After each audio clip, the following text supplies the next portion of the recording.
আমরা তো অনেকেই মনে করি মুহররম মাস আসলে অনেকেই মনে করি যে মুহররমের দাম আল্লাহর কাছে বাইশে মনে হয় কারবালার কারণে। কিসের কারণে? কারবালার কারণে। আসলে কি তাই? কারবালার কারণে মুহররমের দাম বেশি? কারবালার কারণে আশুরার দাম বেশি না। আল্লাহ বলেন ইয়াউমা খালাকাস সামাওয়াতি ওয়াল আরদ, যেদিন আসমান জমিন সৃষ্টি করা হয়েছে সেদিন থেকেই আশুরার দাম বেশি। সুবহানাল্লাহ। মুহররমের দাম বেশি, আশুরার দাম বেশি। আমাদের নবী আশুরার রোজা রাখতেন।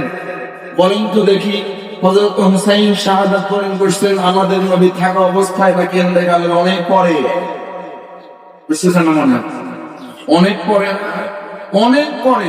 তাহলে বোঝা গেল হুসাইন রাদিয়াল্লাহু তাআলা আনহু শাহাদাতের অনেক আগ থেকেই আশুরার দাম বেশি। বরঞ্চ আশুরার দিন শাহাদাত বরণ করার কারণে হযরত হুসাইন রাদিয়াল্লাহু তাআলা আনহুর শাহাদাতের মর্যাদা বেড়ে গেছে। নতুবা আশুরার মর্যাদা অনেক আগ থেকেই বেশি, অনেক আগ থেকে বেশি। অনেক বড় মুসলিম মুহররম মাসে শাহাদাত বরণ করছেন, কিন্তু তাদের শাহাদাতের দিন আমরা জানি না, স্মরণ করি।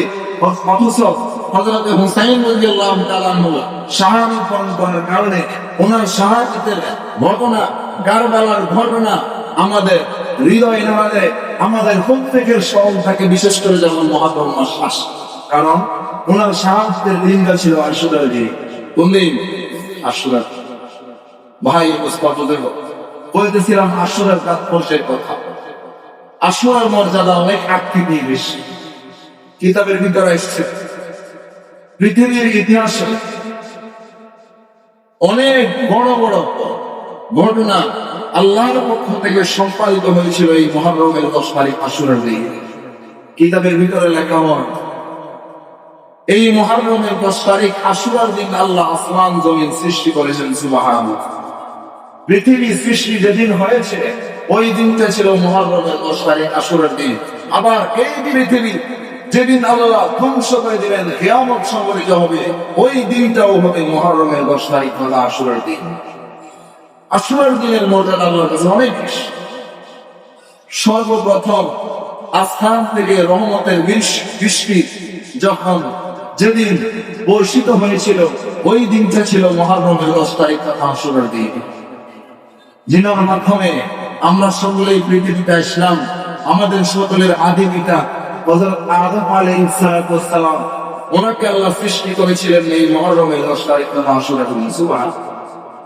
শুধু তাই নয়, উনি যেদিন জান্নাত থেকে দুনিয়ার জমিনে আগমন করছিলেন ওই দিনটাও ছিল মুহররমের 10 তারিখ তথা আশুরার দিন। উনি তওবা করেছিলেন, আল্লাহর কাছে কান্নাকাটি করেছিলেন।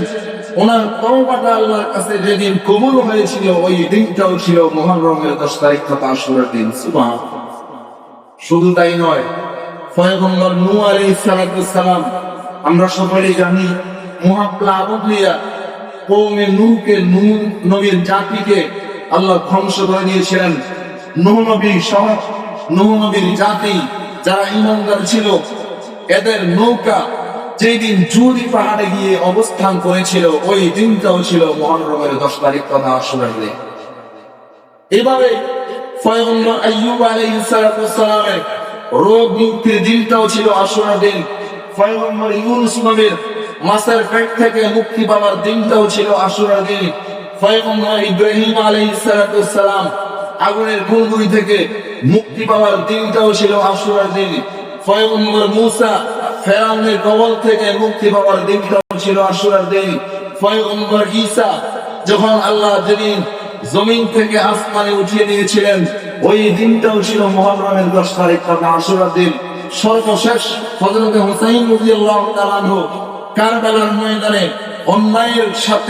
অন্যায়ের সামনে মাথা নত না করিয়া নিজের বুকের তাজা রক্ত দিয়া যেই দিন শাহাদাত বরণ করেছিলেন ওই দিনটাও ছিল মুহররমের 10 তারিখ তথা আশুরার দিন। কাজেই মুহররমের 10 তারিখ আশুরার দিনের মর্যাদা হুসাইন রাদিয়াল্লাহু তাআলা আনহু শাহাদাতের অনেক আগ থেকেই আল্লাহর কাছে দামি, অনেক আগ থেকে আল্লাহর কাছে কি দামি।